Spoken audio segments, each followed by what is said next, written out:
ዜናዎቹን የመራው ራቢያ ሰዒድ አብራችሁ ዘልቃለሁ።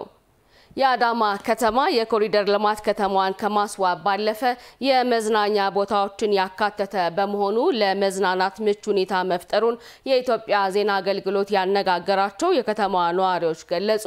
በአዳማ ከተማ በኮሪደር ልማት ስራ አረንጓዴና የህዝብ መዝናኛ ቦታዎች፣ የብስክሌትና የእግረኛ መንገድ፣ የህፃናትና ታዳጊዎች መጫወቻ፣ የመኪና ማቆሚያዎች፣ የህዝብ መጸዳጃ ቤቶችን ያካተተ ነው። ነዋሪዎቹ የኮሪደር ልማቱ ልጆችና ታዳጊዎች የሚጫወቱበትና የሚቦርቁበት ምቹ ሁኔታ መፍጠሩን መጪው ትውልድ የተሻለ እንዲሆን ያደርጋል ብለዋል። አስተያየታቸውን ከሰጡት መካከል ወይዘሮ መቅደላዊት ደጀኔ፣ አቶ መሐመድ አማንና ወጣት ሮዛ ነጌሶ በከተማዋ የተከናወነው የኮሪደር ልማት አዳማን ከተጨናነቀና ንጹህ ካልሆነ ከባቢ በማላቀቅ ተስማሚና ውብ እንድትሆን አድርጓታል ብለዋል።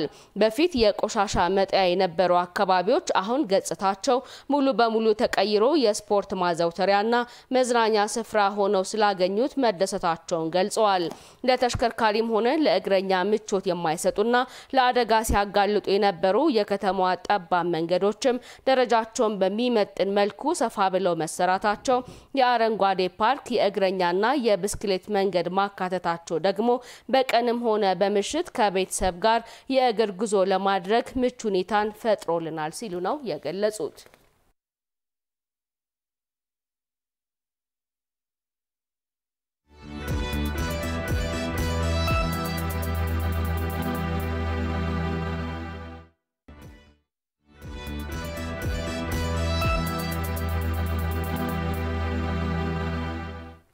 በዝርዝር ወደምንመለከታቸው ሌሎች ጉዳዮቻችን አለፍን። የመገጭ የመስኖ ልማት ፕሮጀክት የቀሩት ስራዎች በተያዘላቸው የጊዜ ሰሌዳ እየተካሄዱ እንደሚገኙ ጠቅላይ ሚኒስትር ዶክተር አብይ አህመድ ተናገሩ። ጠቅላይ ሚኒስትሩ በማህበራዊ ትስስር ገጻቸው ባጋሩት መረጃ ጎንደር በነበረን ጉብኝት የመገጭ የመስኖ ልማት ፕሮጀክትን የስራ ሁኔታ ገምግመናል ብለዋል። ፕሮጀክቱ 870 ሄክታር ላይ ያረፈ ሲሆን 17000 ሄክታር መሬት በመስኖ አቅርቦት ይሸፍናል ተብሎ ይጠበቃል።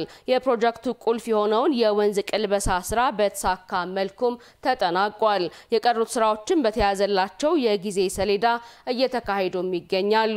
የመገጭ ግድብም በሚጠናቀቅበት ወቅትም የአካባቢውን የግብርና ምርታማነት የሚያሳድግ ይሆናል ያሉት የጠቅላይ ሚኒስትሩን የስራ ጉብኝት ሂደት በምስል ደግሞ ተከታትለን እንመለስ።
የማህፀን ጫፍ ካንሰርን ለመከላከል ቅድመ ካንሰር ምርመራ ማድረግ ቁልፍ ተግባር ሊሆን እንደሚገባው የጤና ሚኒስቴር ገለጸ። በንፋስ ስልክ ላፍቶ ክፍለ ከተማ ለቡ ጤና ጣቢያ የማህፀን ጫፍ ካንሰር ነፃ ምርመራ ተጀምሯል። በዚህ ጉዳይ ላይ ተጨማሪ መረጃ ልታደርሰን ባልደረባችን ራሄል አበበ በቀጥታ መስመር ላይ ትገኛለች። ራሄል በድጋሚ እንደምንዋልሽ፣ አጠቃላይ ያለው ሂደት ምን ይመስላል? አመሰግናለሁ። እንግዲህ ቀደም ሲልም በመግቢያዬ እንዳነሳሁት በዛሬው ዕለት በንፋስ ስልክ ላፍቶ ክፍለ ከተማ በለቡ ወረዳ 1 ጤና ጣቢያ እንግዲህ የጤና ሚኒስቴር የአዲስ አበባ ጤና ቢሮና እንዲሁም የለቡ ወረዳ 1 ጤና ጣቢያ በመተባበር እንግዲህ ለማህበረሰቡ ነፃ የማህፀን ጫፍ ካንሰር ምርመራና እንዲሁም ሕክምና አገልግሎት ተጀምሯል። እንግዲህ ጥናቶች እንደሚያመላክቱት ከሆነ በተለይ ዓለም አቀፍ ጥናቶች እንደሚያሳዩት ከሆነ በዓለም አቀፍ ደረጃ ካሉ የካንሰር ህመሞች መካከል የማህፀን ጫፍ ካንሰር እንግዲህ በአራተኛ ደረጃ ላይ እንደሚገኝ ይታወቃል። ከዚህ ጋር ተያይዞ በተለይ ይህ ህመም በማደግ ላይ ባሉ ሀገራት ወይም ደግሞ ባላደጉ ሀገራት ላይ ስርጭቱ ሰፊ መሆኑንም እንደዚሁ መረጃዎች ያነሳሉ። ከዚህ ጋር ተያይዞ በተለይ ባላደጉና እንዲሁም በማደግ ላይ ባሉ ሀገራት ላይ እንደነዚህ አይነት ስርጭቶች በስፋት የሚስተዋሉበት ምክንያትም የመጀመሪያው የጤና ተደራሽነት ማነስና በተለይ ደግሞ ቅድመ ካንሰር ምርመራ ላይ የሰው ግንዛቤ አናሳ መሆኑም እንግዲህ በመድረኩ ተመላክቷል። በዚህ መድረክ ላይ እንግዲህ በርካታ የጤና የሚመለከታቸው አካላት የተገኙበት መድረክ ነው። እንግዲህ በሀገራችንም በተለይ እንደነዚህ አይነት ህመሞችን መከላከል በሚያስችል መልኩ የጤና ተደራሽነቱ እንዲሰፋና ሰውም ግንዛቤው ከፍ እንዲል እንግዲህ በርካታ ተግባራት እየተከናወኑ ነው የሚገኙት። ከነዚህም መካከል ደግሞ በተለይ በዘመቻ የሚከናወኑ የቅድመ ምርመራዎችና እንደዚሁም የሕክምና አገልግሎቶች ተጠቃሾች ናቸው። በዛሬው ዕለትም በለቡ ወረዳ 1 ጤና ጣቢያ የቅድመ የማህፀን ጫፍ ካንሰር ምርመራ እንግዲህ እየተከናወነ ነው የሚገኘው። ይህ ምርመራ የመጀመሪያው ደረጃ ሰዎች ቅድመ ምርመራውን አድርገው እንግዲህ ራሳቸውን እንዲያውቁ ለማስቻል ያለመ ነው። ሌላኛው ደግሞ ከእንደነዚህ አይነት በሽታዎች ጋር ተያይዞ ሰዎች ግንዛቤያቸው እንዲያድግ ለማስቻል አልሞ መሆኑን በመድረኩ ተመላክቷል። እንደሚታወቀው ብዙ ጊዜ ያለው ባህል እንግዲህ ሰዎች ህመሙ ከጸናባቸው በኋላ ከወደቁ በኋላ ነው ወደ ሕክምና ተቋማት ሄደው ምርመራዎችን የሚያደርጉት። ያ መሆኑ ደግሞ በሽታውን ቶሎ ለማዳንም የሚያስቸግርበትና እስከ ሞት ድረስ የሚያደርስ ትልቅ ተጽዕኖ ፈጣሪ መሆኑን በዚህ መድረክ ላይ ተመላክቷል። ይሁን እንጂ እንደነዚህ አይነት ቅድመ ምርመራዎችና የሕክምና ዘመቻዎች እንግዲህ ለማህበረሰቡ ሰፋ ያለ ግንዛቤን በመፍጠር እንግዲህ ሰዎች ቀድመው ጤናቸውን አውቀው የሚያስፈልገውንም ሕክምና ወስደው እንግዲህ ጤናማ ማህበረሰብን ለመፍጠር ያለመ መሆኑ በመድረኩ ተመላክቷል። ቀደም ሲልም እንዳነሳሁት እንግዲህ እንደነዚህ አይነት ህመሞች ወደ መጨረሻው ደረጃ ሲደርስ ሰዎች የሚያውቋቸው ናቸው። ቶሎ ምልክቶቻቸው የማይታወቁ ቶሎ ጉዳታቸው የማይታይ ከመሆኑ ጋር ተያይዞ እንግዲህ ሰዎች ዘግይተው የሚመጡ ከመሆኑ ጋር ተያይዞ እንግዲህ ሰዎች ህይወታቸው እንዲያልፍ ምክንያት ሲሆን ቆይቷል። ነገር ግን ለእንደነዚህ አይነት ቅድመ ምርመራዎች እንግዲህ ቦታ በመስጠትና እንደነዚህ አይነት የጤና ተቋማት ላይ ሄዶ ቅድመ ምርመራ በማድረግ ይህ የማህፀን ጫፍ ካንሰር እንግዲህ በህክምና የሚድን መሆኑም ተመላክቷል። በዚህ መድረክ ላይ የተለያዩ ጥናቶችም ቀርበዋል። ከጥናቶችም ባሻገር ደግሞ በእንደነዚህ አይነት አጋጣሚዎች እንግዲህ ምርመራውን በማድረግና ህክምናውን በመውሰድ የዳኑ የህብረተሰብ ክፍሎችም ተሞክሯቸውን ያካፈሉበት መንገድ ነው ያለው። እነዚህ ሰዎች በእንደነዚህ አይነት አጋጣሚዎች በድንገት መተው ሲመረመሩ ህመሙ የነበረባቸው ነገር ግን በወሰዱት የማያቋርጥ ክትትል አሁን ላይ ጤናቸው ተመልሶ ወደ ሙሉ ጤንነት መመለሳቸውን በማንሳት ሁሉም ማህበረሰብ ለጤናው ቅድሚያ በመስጠትና ምርመራዎችን በማድረግ እንግዲህ እንደዚህ የማይድኑ የሚመስሉ ህመሞችም መዳን እንደሚችሉም ተሞክሯቸውን ያካፈሉበት ሆኗል። በአጠቃላይ አሁንም ምርመራው እየተሰጠ ነው። በማታ የዜና ወጃችን ደግሞ ቀሪዎችን መረጃ ወደ አድማጭ ተመልካቾቻችን እናደርሳለን። ራሄል ለመረጃሽ አመሰግናለሁ። ሸጋ ቀኑን ልሽ ባልደረቦቻችን በቀጥታ ስርጭት ላይ በመሆን የተለያዩ መረጃዎችን እያደረሱ ነው የሚገኙት። የስነ ምግባር ጉድለት ያለባቸውና ከህግና መመሪያ ውጪ የሚሰሩ ጫኝና አውራጅ ማህበራት ላይ እርምጃ እንደሚወስድ የአዲስ አበባ ሰላምና ጸጥታ አስተዳደር ቢሮ አስታውቋል። በዚህ ጉዳይ ላይ ተጨማሪ መረጃ ሊያደርሰን ባልደረባችን ቴዎድሮስ ይሳ በቀጥታ መስመራችን ላይ ይገኛል። ቴዎድሮስ በድጋሚ እንደምንዋል። ከአጠቃላይ በምክክር ሂደቱ የተነሱ ዋና ዋና ጉዳዮች ምንድን ናቸው? የአዲስ አበባ ከተማ ሰላምና አስተዳደር ቢሮ እንግዲህ በከተማዋ ከሚገኙ የጫኝና አውራጅ ማህበራት ጋር ምክክር እያደረገ ነው የሚገኘው። እንግዲህ እንደሚታወቀው ቀደም ባሉት ጊዜያት በተለይ በመዲናዋ የሚኖሩ ነዋሪዎች በተለይ ንብረታቸውን በሚያንቀሳቅሱበት ጊዜ በተለይ ላላስፈላጊ ዋጋ ላላስፈላጊ እንዲሁም ደግሞ እሳተ ገባ ውስጥ የሚገቡበት ነበር። ምክንያቱም እነዚህ ጫኝና አውራጆች እኛ ካላወረድ ነው እኛ ያለውን ብር ካልከፈል ከአንተ ማውረዳችን በሚል ምክንያት በተለይ የከተማ ነዋሪዎች ለተለያዩ ችግሮች ይጋለጡ ነበር። ይህን ችግር ለመቅረፍ እንግዲህ የአዲስ አበባ ከተማ ሰላምና አስተዳደር ቢሮ እንግዲህ ደንብና መመሪያ አውጥቶ ወደ ስራ ማስገባቱ ይታወቃል። ይህ ደንብና መመሪያ ከወጣም በኋላ እንግዲህ በርካታ ማህበራቶች በተለይ በተቀመጠው ደንብና መመሪያ መሰረት የሚሰሩበት ሁኔታ ተፈጥሯል ማለት ነው። ይህም በመሆኑ እንግዲህ በከተማዋ ነዋሪዎች ዘንድ ይስተዋል የነበረው በተለይ ከጫኝና አውራጅ ጋር ተያይዞ ይስተዋል የነበረውን ሁኔታ መቅረፍ ተችሏል ማለት ነው። እፎይታም ከተማዋ ነዋሪ ያገኘበት ሁኔታ አለ ማለት ነው። ይሁን እንጂ አሁንም በተለይ በህግና ደንብን ስርዓትን ጠብቀው የሚሰሩ እንዳሉ ሁሉ ደግሞ ህግና የስነ ምግባር ጉድለት ያለባቸው እንዲሁም ደግሞ ከተቀመጠው ዋጋ በላይ ደግሞ የሚያስከፍሉ እንዳሉም ደግሞ በመድረኩ የተገለጸበት ሁኔታ አለ ማለት ነው። በተለይ እኛ ካላወረድ ነው የሚሉ ነገሮችም እንዳሉ ከዛ ውጭም ደግሞ በተለይ በሌብነት የተሰማሩም እንዳሉ ተገልጿል ማለት ነው። በመድረኩ እኛ ካላወረድ ነው ይሄኛል ብር ካልከፈልክ የሚሉም አንዳንድ ማህበራት የተከሰቱበት ያሉበት ሁኔታም እንዳለ በመድረኩ ተገልጿል ማለት ነው። እነዚህን ማህበራት እንግዲህ በህግና ስርዓቱ ጠብቀው ማይሰሩ ከሆነ እርምጃዎች እንደሚወሰዱባቸውም በመድረኩ የተገለጸበት ሁኔታ አለ። ከዛ ውጭም እንግዲህ ህግና ደንብ ከማክበርም ከመስራትም ባለፈም ደግሞ በተለይ በበጎ ፍቃድ ስራዎች የሚሰማሩ በርካታ ጫኝና አውራጅ ማህበራትም እንዳሉ በመድረኩ ተገልጿል። በተለይ በቤት እድሳት እንዲሁም ደግሞ ዜጎችን ማዕድ በማጋራት የሚሳተፉ በርካታ ማህበራትም እንዳሉ ተገልጿል ማለት ነው። ከዛ ውጭ ደግሞ በሌብነትም እንዲሁም ደግሞ ህግና ስርዓትን ባለመጠበቅ የሚሰሩ እንዳሉም ደግሞ በርካቶች የተገለጸበት እንዳለ ተገልጿል ማለት ነው። እነዚህን ማህበራት እንግዲህ በተለይ ህግና ስርዓቱን ጠብቀው የማይሰሩ ከሆነ እርምጃ እንደሚወሰድም እንዲሁም ደግሞ ከሰላምና አስተዳደር ቢሮ ጋር እንደማይቀጥሉም የተገለጸበት ሁኔታ አለ ማለት ነው። እንግዲህ በጥቅሉ በመድረኩ የተነሱ ጉዳዮች ናቸው። አሁንም ውይይቱ እንደቀጠለ ነው። በማታ ዜና ሰዓታችን ደግሞ ተጨማሪ መረጃዎችን ይዤ የምመለስ ይሆናል። ራቢያ ቴድሮስ ለመረጃ አመሰግናለሁ። ሸጋ ቀን ይሁንልህ።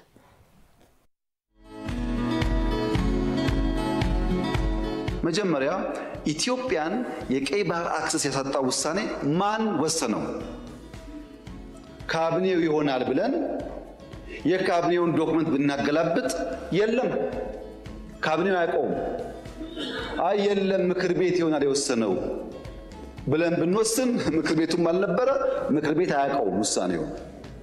የለም የኢትዮጵያ ሕዝብ በሪፈረንደም ወስኖ እንዳይሆን እንዳይባል ነበርን እኛም ያኔ። የኢትዮጵያ ሕዝብ ያልወሰነው ተወካዮቹ ያላዩት ቢያንስ ካስፈጻሚ ካቢኔ ያላየው ውሳኔ ማን ወሰነው? ማጣትንም ያክል ነገር ያጣንበት መንገድ ህጋዊነት ችግር እንዳለው ማሳያው ተቋሞች አልገቡበትም። የኤርትራ ህዝብ አሁንም ወንድም ህዝብ ነው፣ ምስኪን ህዝብ ነው፣ አገሩን ለቆ የተሰደደ ያለ ህዝብ ነው። ከዚህ ህዝብ ጋር በጋራ መስራት መተባበር ፍላጎታችን ነው። በፍጹም የውጊያ መሻት የለንም። በህጋዊና ንግግር ሊፈታ ይችላል ነው።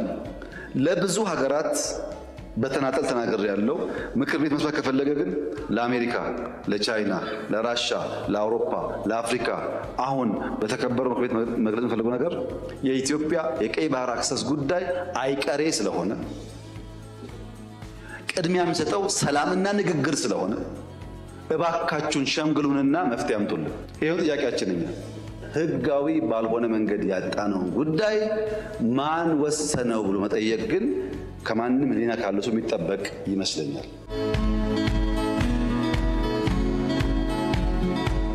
ሚሊዮን % እርግጠኛ ነኝ ኢትዮጵያ ተዘግታ አትኖርም። ማንም ፈለገም አልፈለገም አትኖርም። እና የዜና አዲስ ዘገባዎቻችን እንደቀጠሉ ናቸው። የሃይማኖት ተቋማት መገናኛ ብዙሃን ለሰላም እሴት ግንባታ ያላቸውን ሚና በአግባቡ ሊወጡ እንደሚገባ ተጠየቀ።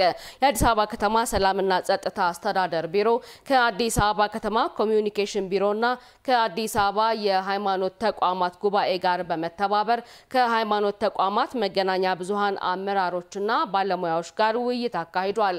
አልማዝ ሙልጌታ ተከታትሏለች።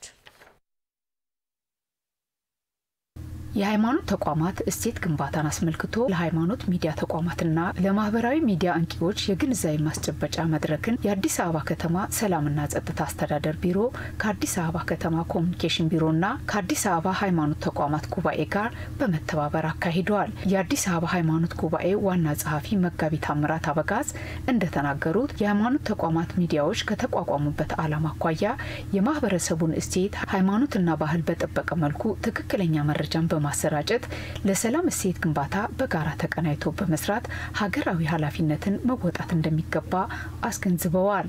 ከሌሎች ሚዲያዎች የሃይማኖት ተቋማትን ከፍ የሚያደርገው መንፈሳዊነታቸው ነው። ስለዚህ መንፈሳዊ ሚዲያዎች ስለሆኑ ነገሮችን በስነ ምግባር በታነጸ መንገድ የሚሰሩትን ዜናዎችና የሚያገኙትን መረጃ በታማኝነት ለህዝብ ተደራሽ ማድረግ አለባቸው። ኢትዮጵያ ብዛ ሃይማኖት ያላት ሀገር ናት። ከሌሎች እምነቶች ጋር ያለው ሪሌሽንሺፕ ደግሞ ጤናማ መሆን መቻል አለበት። ይህንን እንዲሰሩ ነው የምንፈልገው።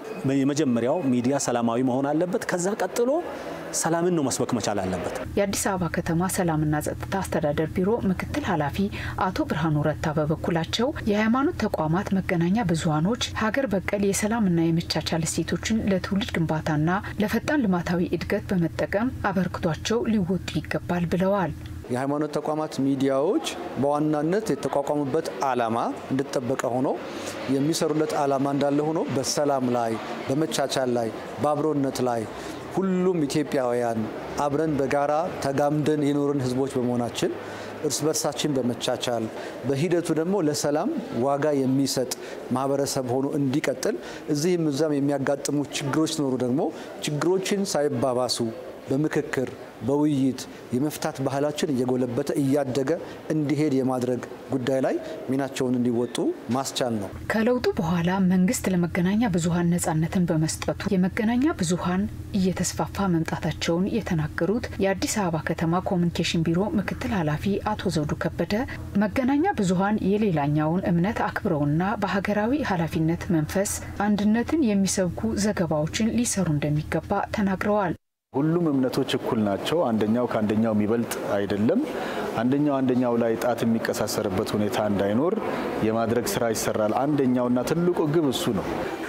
በእኩይ ድርጊት ውስጥ የተሰማሩ ኃይሎችን እነዚህ ሚዲያዎች ትክክል አይደላችሁም፣ ሃይማኖታችን አይፈቅድም፣ ከእምነት ውጪ ነው፣ የሃይማኖት ስርዓታችን የሚፈቅድ አይደለም እያሉ የሚያስተምሩበትን ሁኔታ እንፈጥራለን ብለን ነው የምናስበው። የሃይማኖት ተቋማት መገናኛ ብዙሃን ወክለው በውይይቱ የተሳተፉ ባለሙያዎች የተቋቋመበትን ዓላማ ህግና ስርዓትን ተከትሎ በመስራት ለሀገር አንድነት፣ ሰላም መጽናት ኃላፊነታችንን መወጣት ይገባል ብለዋል። ሚዲያ ድርሻ በጣም ትልቅ፣ በተለይ ደግሞ የሃይማኖት ተቋማት ሚዲያዎች ትልቅ ድርሻ አላቸው። ምክንያቱም የሚያስተምሯቸው ትምህርቶች ውስጥ የሚፈጽሟቸው ስርዓት አምልኮዎች ውስጥ ሰላም ትልቅ ቦታ አለ።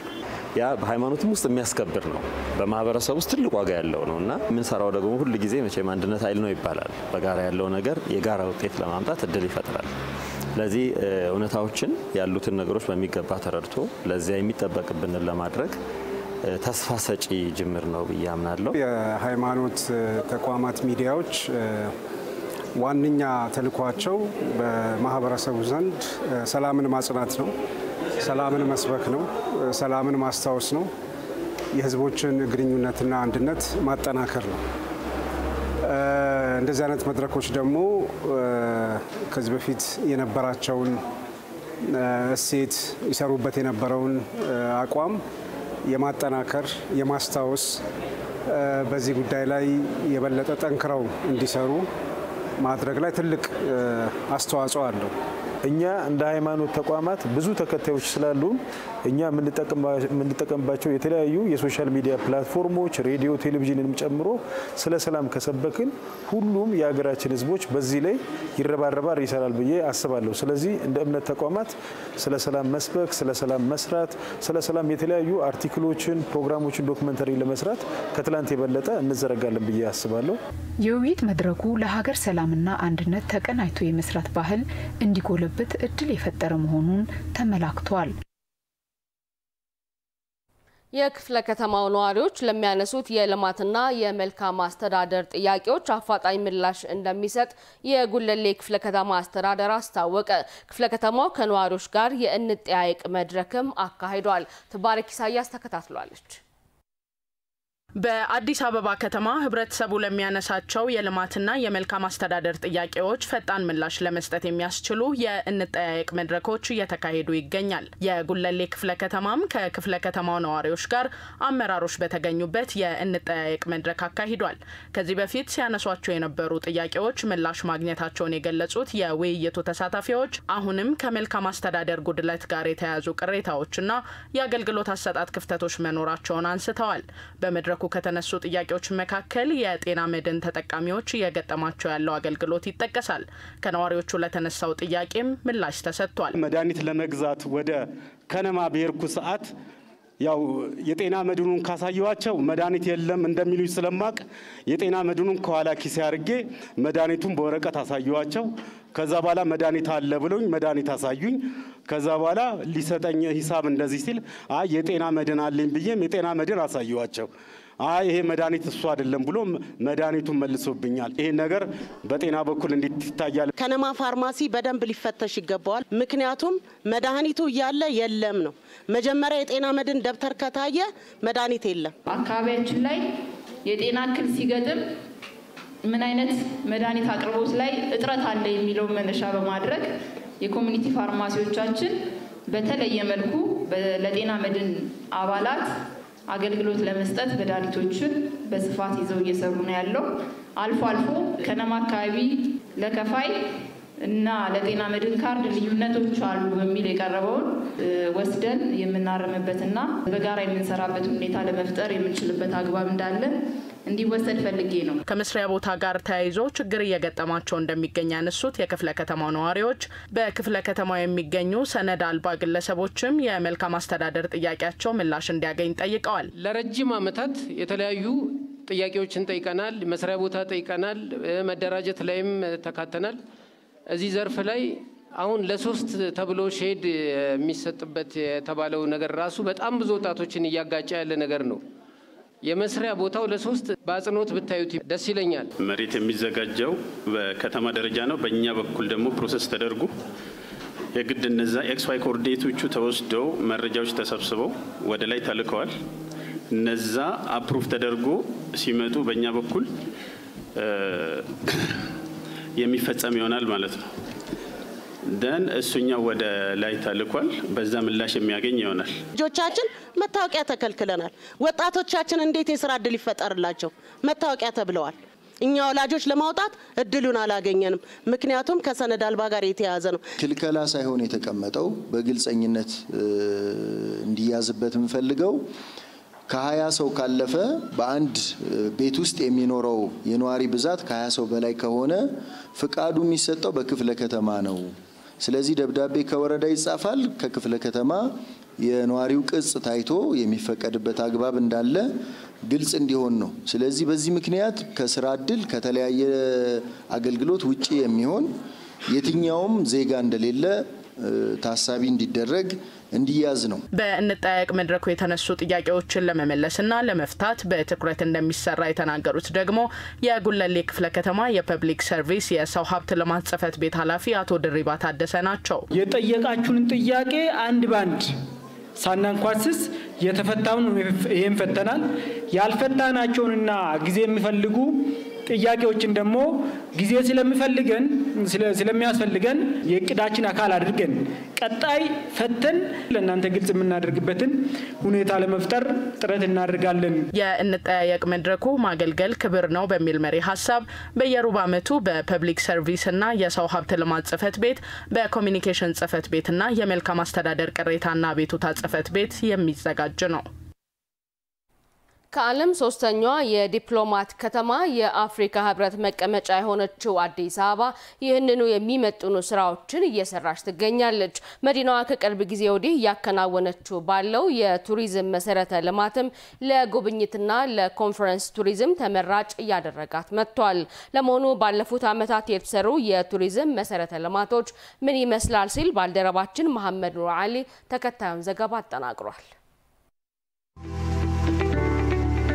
አዲስ አበባ ከተማ ባለፉት ዓመታት የጎብኚዎች የስዕበት ማዕከል ለመሆን የቱሪስት መዳረሻዎችን በማስፋፋት አዳዲስ መዳረሻዎችን በመገንባት ለጎብኚዎች ክፍት አድርጋለች። ታዲያ ከቅርብ ዓመታት ወዲህ የተገነቡ የቱሪዝም መዳረሻዎች ለተዝናኖት ተመራጭ ከመሆናቸው ባለፈም የከተማዋ የውበት መገለጫ እየሆኑ መጥተዋል። መዲናዋ የዲፕሎማት ከተማ መሆኗን የሚመጥኑ መሰረተ ልማቶችን በመዘርጋትም የኮንፈረንስ ቱሪዝሙ እንዲነቃቃ አድርጋለች። እነዚሁ ግዙፍ መሰረተ ልማቶችም የመዲናዋን ተወዳዳሪነትና እድገትን የጨመሩ ሆነዋል። ከለውጥ ዓመታት ወዲህ በከተማችን ላይ እየተደረጉ ያሉት ሰፋፊ ልማቶች ለከተማዋ እድገት ትልቅ ሚና አላቸው። ግዙፍ የሆኑ ተቋማት መገንባት ተችሏል። እነዚህ በአንድ በኩል የትልቅ የቱሪዝም መዳረሻም ጭምር ሆነዋል። ለምሳሌ አድዋን ብንወስድ አድዋ የኮንፈረንስ ቱሪዝም ከማድረግም ውጪ ደግሞ ታሪካችንን የሚዘክር ትልልቅ ሙዚየሞች ያሉበት የቱሪዝም መዳረሻ ነው ብለን መውሰድ እንችላለን። በተለይም ለሁነትና ኮንፈረንስ ቱሪዝም ተመራጭ የሆኑ የመሰብሰቢያ ማዕከላት የሆቴሎቿ ምቹነትና ከተማዋ የዘመነች መምጣት ጋር ተያይዞ በየዓመቱ የምታስተናግዳቸው ሁነቶች እንዲጨምሩ አስችሏል። 2017 ወደ 150 ሁነቶችን ማስተናገድ ችለናል። ወደ 230 ሺህ ያክል የሚሆኑ ተሳታፊዎች በሁነቶች ተሳትፈዋል። ከዛ ውስጥ ወደ 47855 የሚሆኑት የውጪ ተሳታፊዎች ናቸው። በ2016 እንኳን ብናወዳድረው 26000 ያክል ሰዎችን ነው ከውጪ ያስተናገድነው። ወደ እጥፍ አካባቢ ነው ያደገው ማለት ነው በአንድ አመት ውስጥ። መዲናዋ ከቅርብ ዓመታት ወዲህ በፍጥነትና በጥራት እያከናወነቻቸው ያሉ የቱሪዝም መዳረሻዎችም በጎብኚዎች ተመራጭ ተደርገዋል። በዚህም የጎብኚዎች ቁጥር በየዓመቱ እንዲጨምር ማስቻሉ ነው የሚገለጸው። ከቱሪስት አንጻር ደግሞ ስናየው ፍሰቱን ከ2014 አንጻር ብቻ ብናየው በከፍተኛ ሁኔታ አድጓል። ወደ ከ2014 ከነበረበት ወደ 78000 አካባቢ የነበሩ ጎብኚዎች በ2017 1.3 ሚሊዮን ጎብኚዎችን ተቀበለን ማስተናገድ ችለናል። አዲስ አበባን ለመጎብኘት የመጡ የውጭ ሀገር ዜጎችም በከተማዋ እድገት መደነቃቸውን ገልጸው ከተማዋ ለመዝናናት ምቹና ተመራጭ መሆኗን ምስክርነታቸውን ሰጥተዋል። አዲስ አበባ 1976 ወደ አዲስ አበባ ከተማ የመጣሁት እንደ አውሮፓውያን አቆጣጠር በ1976 ነው። ያኔ ከተማዋ እንዲህ አልነበረችም። ከ10 ዓመታት በፊት እንኳ ይህ ገጽታ አልነበራትም። ልማቱ በጣም ፈጣን ነው። አዲስ አበባ ከተማ የሁላችን መዲና ናት። የሚሰሩ የልማት ስራዎችም የኛም ጭምር ናቸው። በዚህም ኩራት ይሰማናል። ባየሁት ነገር በጣም ተደስቻለሁ።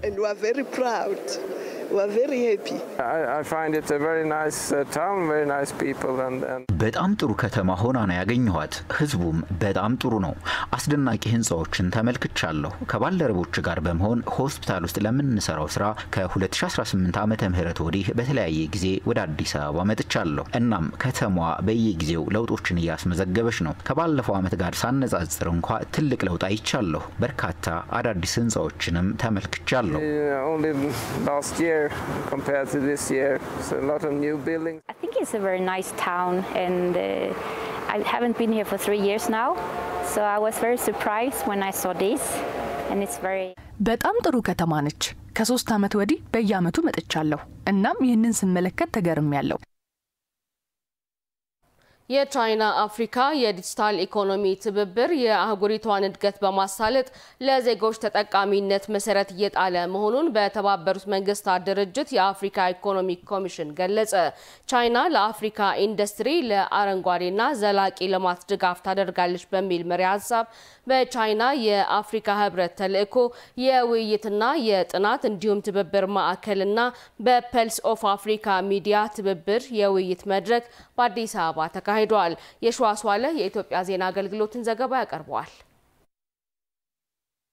ቻይና ለአፍሪካ ኢንዱስትሪ ለአረንጓዴና ዘላቂ ልማት ድጋፍ ታደርጋለች በሚል መሪ ሀሳብ በቻይና የአፍሪካ ህብረት ተልእኮ የውይይት የጥናትና ትብብር ማዕከልና በፐልስ ኦፍ አፍሪካ ሚዲያ ፒኦኤ ትብብር የውይይት መድረክ በአዲስ አበባ ተካሂዷል። በተመድ የአፍሪካ ኢኮኖሚክ ኮሚሽን ኢሲኤ የማክሮ ኢኮኖሚ ፋይናንስና አስተዳደር ዳይሬክተር ዶክተር ስቲቨን ካሪንጌ ቻይና ለአፍሪካ ዲጂታል ኢኮኖሚ ግንባታ ወሳኝ ድጋፍ እያደረገች ነው ብለዋል።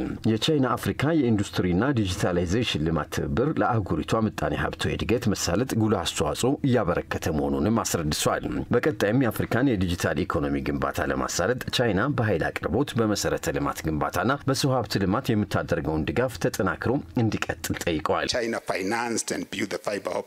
ቻይና ለተለያዩ የአፍሪካ ሀገራት ለፋይበር ኦፕቲክ ዝርጋታ የፋይናንስ ድጋፍ እያደረገች ነው። በሰብሳሃራን አፍሪካ ድንበር ተሻጋሪ የብሮድባንድ ኬብል ግንባታንም እያስፋፋች ትገኛለች። ለምሳሌ በኢትዮጵያ ካሜሩንና ሱዳን እየዘረጋች ነው። ቻይና ለአፍሪካ ቀጣይ የኢንዱስትሪ ልማት የገንዘብ ድጋፍ ብቻ ሳይሆን በፈጠራ የታገዘ ድጋፍ በማድረግ ላይ ትገኛለች። በቀጣይም በዲጂታል ኢኮኖሚ ስኬት የሥራ ፈጠራን በማሳደግ የዜጎችን ህይወት መቀየር ያስፈልጋል። በቻይና አፍሪካ ልማት ፈንድ የኢትዮጵያ ቢሮ ተወካይ ሊሺባኦ ቻይና ስትራቴጂክ የልማት አጋርነት እቅድ በመቅረጽ ለአፍሪካ ዲጂታል ኢኮኖሚ ግንባታ ስኬት ቀጣይነት ያለው ድጋፍ እያደረገች ነው ብሏል። በዚህም የቻይና ባለሀብቶች የአህጉሪቱን ዘላቂ እድገት የሚያሳልጥ መዋለ ንዋይ ፈሰስ በማድረግ ዜጎችን ተጠቃሚ እያደረገች እንደሚገኝም ገልጿል። Helping improve the production and the living standards of African people.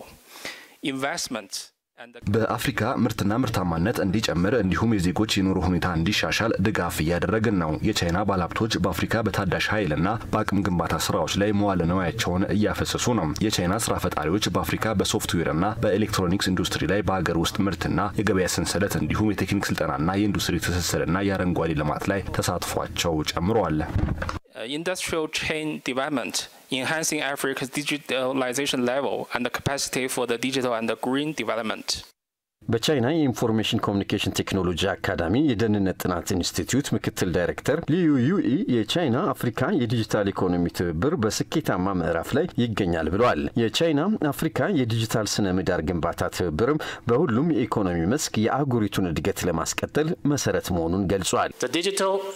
Economy is not only a crucial drive force. ዲጂታላይዜሽን ለአፍሪካ ዘመናዊነት ወሳኝ ኃይል ብቻ ሳይሆን ቻይናና አፍሪካ የሚቀሩት የቀጣይ ዕጣ ፈንታ ነው። ቻይናና አፍሪካ በዲጂታል ኢኮኖሚ ላይ በጋራ ተጠቃሚነት ላይ አብሮ በመስራት ራዕያቸውን ያሳካሉ። በመድረኩ ላይ የቻይና የስራ ኃላፊዎች፣ የአፍሪካ ህብረት ኮሚሽን የዘርፍ ኮሚሽነሮችና የተጋባዥ ተቋማት እንግዶች ታድመዋል።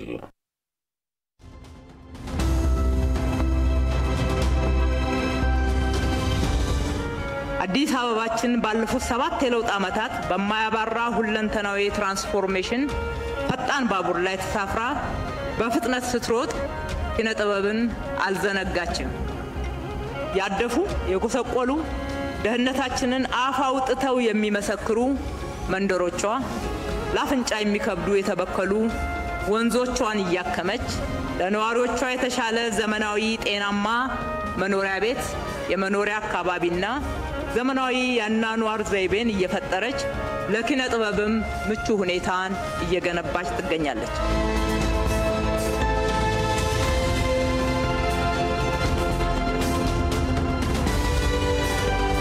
አዳምጦ በተግባር ምላሽ መስጠት መገለጫ የሆነው መንግስታችን ያረጁትን አድሶ አዘምኖ እንዲሁም ዘመኑን የዋጁ እንደዚህ አይነት አዳዲሶችን ደግሞ ገንብቶ አጠናቆ ለባለሙያዎቹ እንሆ ያለ ነው።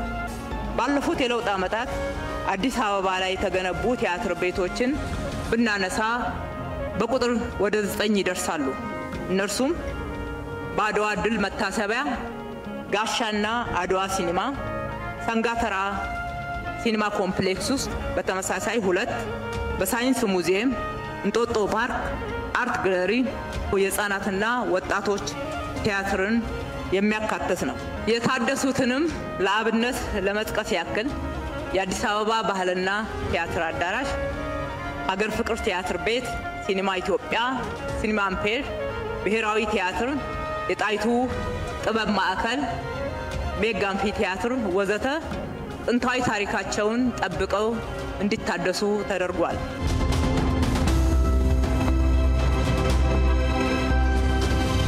ለኢትዮጵያ አሁን ጊዜዋ ነውና ሁላችንም እጅ ለእጅ ተያይዘን የምንሰራበት ጊዜ እንጂ አንዱ የሌላውን ስራ ቁጭ ብሎ የሚመለከትበት ጊዜ አይደለም። ዘርፉን ከዚህ በላይ ለመደገፍ በራችን ክፍት መሆኑን ዛሬም ደግሜ ላረጋግጥላችሁ እወዳለሁ።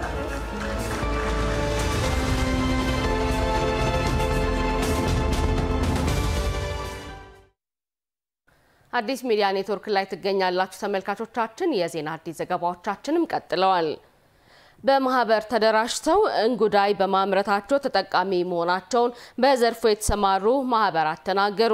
በየአመቱ ከ1000 በላይ ማህበራትና ግለሰቦች በእንጉዳይ አመራረት ዙሪያ ስልጠናና ድጋፍ በማድረግ ውጤታማ አምራቾች መፍጠር የተቻለ ስለመሆኑም በአዲስ አበባ አርሶ አደርና ከተማ ግብርና ኮሚሽን የከተማ ግብርና ሰርቶ ማሳያና ብዜት ማዕከል አስታውቋል። ዝናሽ ሞዴ ተጨማሪ አላት። እንጉዳይ ወይም መሽሩም ተመራጭ የምግብ አይነት እየሆነና ምርቱ ተፈላጊነቱም እያደገ መምጣቱ ይታወቃል።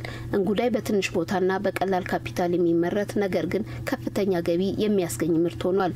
ወይዘሮ በላይነሽ በየነ የበላይነሽ ሙሉ መቤትና ጓደኞቻቸው ኃላፊነቱ የተወሰነ የግል ማህበር አባል ናቸው። የማህበሩ አባላት እንጉዳይን በማምረት ተጠቃሚ መሆን እንደቻሉ ይናገራሉ። እንጉዳይ የጀመርነው ከሐምሌ ጀምሮ ወደ ስራ ገባን።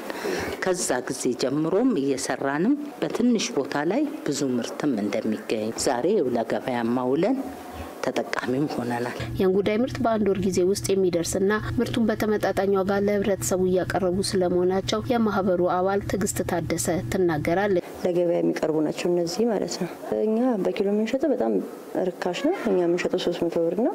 እንደሚታወቀው ውጭ ላይ ያለው ገበያ ከ600 እስከ 700 ድረስ ነው። ማህበሩ በቀጣይ ምርቶቹን በጥራትና በብዛት በማምረት ከሀገር ውስጥ አልፎ ለውጭ ገበያ ለማቅረብ እቅድ እንዳላቸውም አስታውቀዋል። በሰፊው ሰርተን ኤክስፖርትም ማድረግ እንፈልጋለን። ለተለያዩ ሱፐር ማርኬቶች ትላልቅ ለተባሉ ሆቴሎችን ማስረከብ እንፈልጋለን። በአቃቂ ቃሊቲ ክፍለ ከተማ ወረዳ 4 በዘርፉ ለተሰማሩ 4 ማህበራትና 2 ግለሰቦች ስልጠናና የተለያዩ የቴክኒክ ድጋፍ በማድረግ ወደ ስራ እንዲገቡ ማስቻላቸውን በፋርማ አፍሪካ ድርጅት የአቃቂ ቃሊቲ ክፍለ ከተማ ወረዳ 4 የከተማ ግብርና አስተባባሪ አቶ በቀለ ኩማ ተናግረዋል። 14 ሰዎች ከዚህ በወዚህ ወረዳ ከ4 ማህበር እና 2 ሰዎች ከግለሰቦች ስልጠና ሰጥተናቸዋል። ከተማ ግብርና የችግኝ ብዜት ማዕከል የሚባል እዛ ዘር ብዜት የሚሰሩትን ለነሱ እዛ ወስደን 14 ሰዎች ስልጠና ሰጥተናል። ከዚህ ውስጥ እነኚህ 2 ማህበሮች ወደዛ ስራ ገብተዋል ማለት ነው። በከተማ አቀፍ ደረጃ በየአመቱ 1000 ለሚደርሱ በዘርፉ ለተሰማሩ ማህበራትና ግለሰቦች ስልጠናን ጨምሮ የተለያዩ ድጋፎችን በማድረግ ውጤታማ እንዲሆኑ የማስቻል ተግባር እየተከናወነ ነው ያሉት በአዲስ አበባ ከተማ አርሶ አደርና ከተማ ግብርና ኮሚሽን የከተማ ግብርና ሰርቶ ማሳያ ብዜት ማዕከል ስራ አስኪያጅ አቶ አብደት ታደሜ የገበያ ፍላጎቱ ከፍተኛ እንደሆነም አብራርተዋል። በየአመቱ ወደ 1000 ሰው ከተለያዩ ግብርና የሚሳተፉትን እንጉዳይ ጨምር ማለት ነው ትሬኒንጎችን እንሰጣለን። የገበያ ሁኔታ በጣም ተፈላጊ ነው። እንደውም እጥረት አለ ማለት ነው። ትልልቅ ሆቴሎችና ሱፐር ማርኬቶች እስከ ስካይላይት ይፈልጋል። ግን በተፈለገ ልክ የቴክኖሎጂ መድረስ መሆኑ አንፃር ገና ነው። አዲስ አበባን የሚመጥን ዘመናዊና ዲጂታል ስርዓትን በመዘርጋት የመዲናዋን ሰላም ያጸኑ ተግባራትን ማከናወኑን የአዲስ አበባ ፖሊስ ጠቅላይ መምሪያ ገለጸ። የአዲስ አበባ ፖሊስ ጠቅላይ መምሪያ የ2018 የመጀመሪያ ሩብ ዓመት አፈጻጸም ገምግሟል። ራሂል አበበ ዝርዝሩን ይዛለች። ወንጀልን በመከላከልና በመቆጣጠር ደህንነቱ የተጠበቀ ዜጋ ብሎም ሰላማዊ ጸና ከተማ ማስቀጠል የአዲስ አበባ ፖሊስ መምሪያ ተቀዳሚ ተግባር ነው። ጠቅላይ መምሪያው የ2018 የመጀመሪያ ሩብ ዓመት አፈጻጸምን በገመገመበት ወቅት ለኤምኤን ማብራሪያ የሰጡት የመምሪያው አዛዥ ኮሚሽነር ጌቱ አርጋው በሩብ ዓመቱ የመዲናዋን ሰላም ያጸኑ ተግባራት ተከናውነዋል ብለዋል። የአየር ንብረት ለውጥ ኢንተርናሽናል ሚቲንግ ነው፣ ኮንፈረንስ ነው።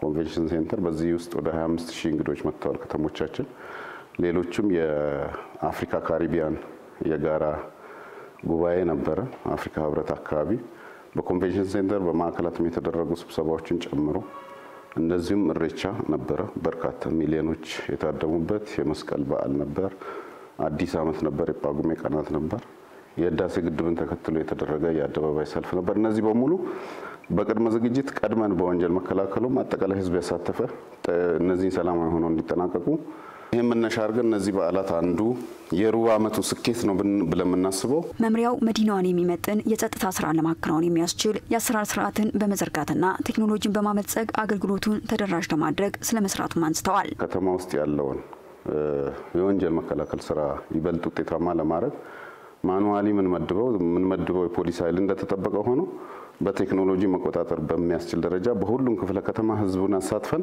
ከ1500 በላይ የሲሲቲቪ ካሜራ በተለያዩ ለወንጀል ስጋትና ተጋላጭ ናቸው ወንጀል ይፈጸምባቸዋል ብለን ባጠናናቸው ቦታዎች እነዚህን ካሜራ በመትከል በቀጥታ በየጣቢያው በመምሪያውና በማዕከላት ቁጥጥር ይደረግባቸዋል በዚህ ምክንያት አንዳንድ ቦታ ላይ ወንጀል ሳይፈጸም እጅ ከፍንጅ ይያዛል አንዳንድ ቦታ ላይ ደግሞ ወንጀል ከተፈጸመ በኋላ ተጠርጣሪዎችን የምንይዝበት ጥሩ እድል ፈጥሯል የታካባቢ የህዝብን የአገልግሎት እርካታ ከፍ ማድረግ የመምሪያው ተልዕኮ መሆኑን ያነሱት ደግሞ የክፍለ ከተሞች የመምሪያ ኃላፊዎች ሲሆኑ ከግምገማው የተገኙ ውጤቶችን ማስቀጠል ክፍተቶች ላይ በትኩረት መስራት የቀጣይ የቤት ስራቸው ስለመሆኑም ይገልጻሉ ዓለም ምን ትመስላለች አፍሪካ ምን ትመስላለች ምስራቅ አፍሪካ ምን ትመስላለች ከተማችን አዲስ አበባስ ምንድነው የምትመስለው ምንድነው የሚያሰጋት የሚል በደንብ የተተነተነ በደንብ የተበተነ በደንብ የተስተካከለ ለሁሉም የሥራ ክፍል ምቹ በሚሆን መንገድ ወንጀል የቀነስንበትና የከተማችን ሰላም ላይ ትልቅ አስተዋጽኦ ያበረከትንበት ወቅት መሆኑን የተረዳነው ምርመራ ስራችን ነው የምርመራ ስራችንም ከተቀመጠው ግብ በላይ ነው የተሰራው ወደ 92% አሳክተናል ምርመራችን ላይ ግን ከአገልግሎት አሰጣጥ አንፃር ገና ያልደረስንባቸው ችግሮች በቀጣይ የሚፈቱ ችግሮችና በአሰራርም በቴክኖሎጂም ታግዘን እነዚህን ችግሮች ለመፍታት ነው በቀጣይ ትኩረት ማድረግ እንዳለብን በደንብ ገምግመናል ወደ ጤና መረጃችን አለፍኩ የዛሬው የጤና መረጃችን ከሰውነት ጋር የሚስማሙ የብረት ቅየራ ህክምና አሰጣጥን የተመለከተ ይሆናል በተለያዩ ጊዜ ስብራት ሊከሰት እንደሚችል ይነገራል በዚህ ጊዜ በሚደረጉ የብረት ቅየራ ከሰውነት ጋር የሚስማሙ በህክምና የተረጋገጡ ቅየራዎች ታካሚዎች ቀድሞ ከነበራቸው እንቅስቃሴ የተለየ ስሜት የማይሰጥና የታካሚውን የአኗኗር ዘይቤ የማያስተጓጉል ህክምና እንደሚደረግላቸው ባለሙያዎች ይገልጻሉ ዘጋቢያችን አልማዝ ሙሉጌታ የጥቁር አንበሳ ስፔሻላይዝድ ሆስፒታል የአጥንት ቀዶ ህክምና ስፔሻሊስት ከሆኑት ዶክተር ናታን ወንደሰን ጋር ቆይታ አድርጋ ተከታዩን መልእክት አስተናርታለች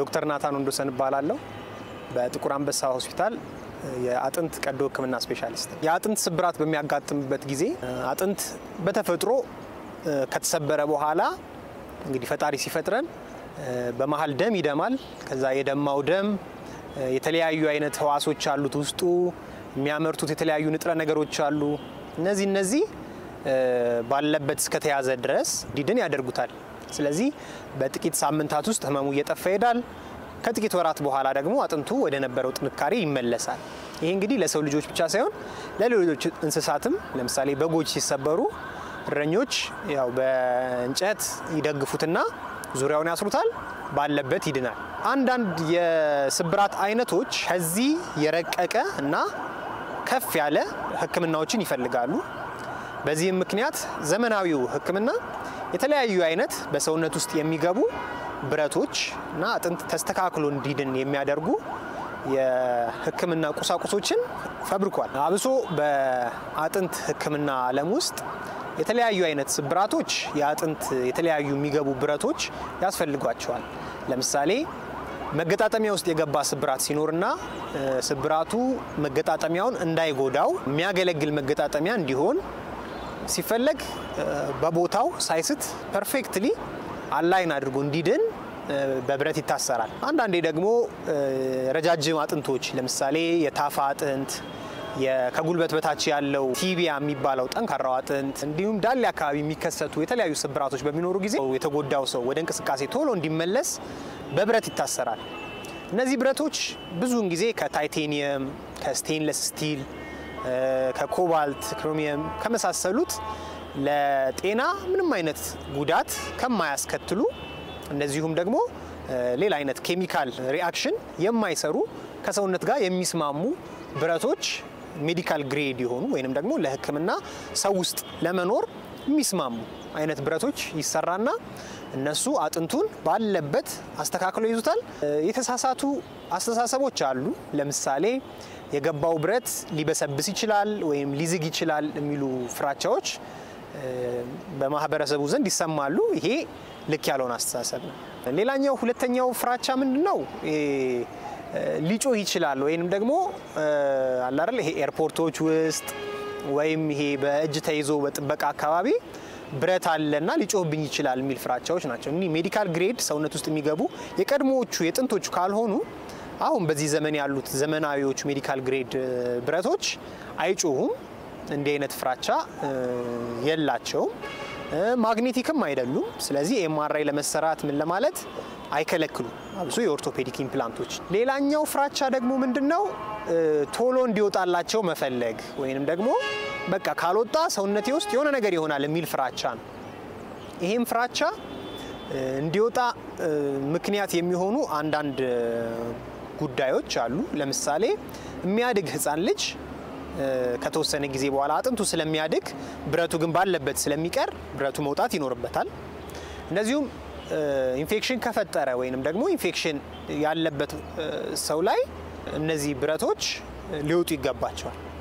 እንደዚህ ካልሆነ ግን በሌላ ምክንያት ማውጣቱ ብዙም እንደ ህክምና አይመከሩም። እንደ አይነት ኦፕሬሽኖች ከተሰሩ በኋላ አብሶ ብረት የገባባቸው ቁስሉን እስኪድን ድረስ በንጽህና መጠበቅ ያስፈልጋል። ንጹህ ባልሆነ እጅ መንካት ወይንም መታሸት ወይም የመሳሰሉት ነገሮችን ማድረግ ኢንፌክትድ እንዲሆን ከዛ ውጪ ደግሞ የመዳን ሁኔታው እንዲዛባ ሊያደርጉ ይችላሉ። ሌላኛው ምክሬ እነዚህ ብረቶች ከገቡ በኋላ እንቅስቃሴ ወዲያው መጀመር የሚቻልባቸው አሉ። አንዳንዶቹ ደግሞ ለተወሰነ ጊዜ እንቅስቃሴ የሚከለከልባቸውና አጥንቱ የተወሰነ የጥንካሬ ደረጃ ላይ እስኪደርስ ድረስ ለምሳሌ መራመድ ወይም መርገጥ የሚከለከልባቸው ሁኔታዎች ሊኖሩ ይችላሉ። ስለዚህ እንደየ ሁኔታው ከሐኪሞቻቸው የሚያገኙትን ምክር እየተቀበሉ ተግባራዊ እንዲያደርጉ።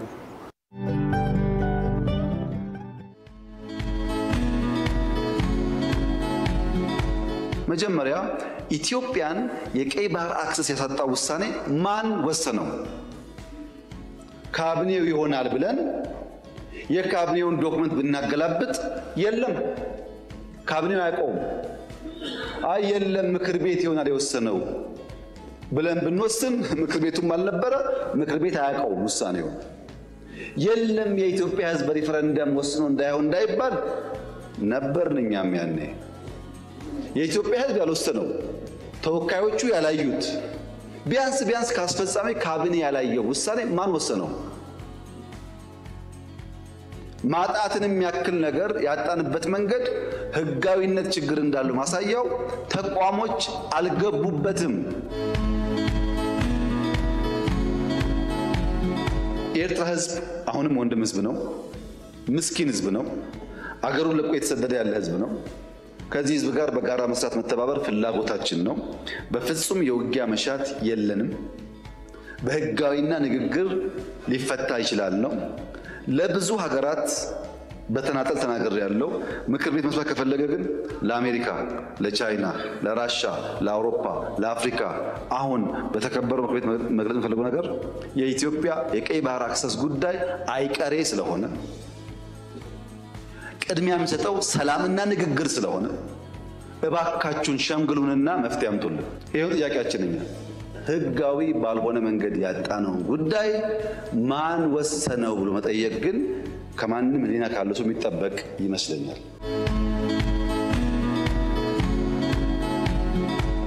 ሚሊዮን % እርግጠኛ ነኝ ኢትዮጵያ ተዘግታ አትኖርም። ማንም ፈለገም አልፈለገም አትኖርም። እና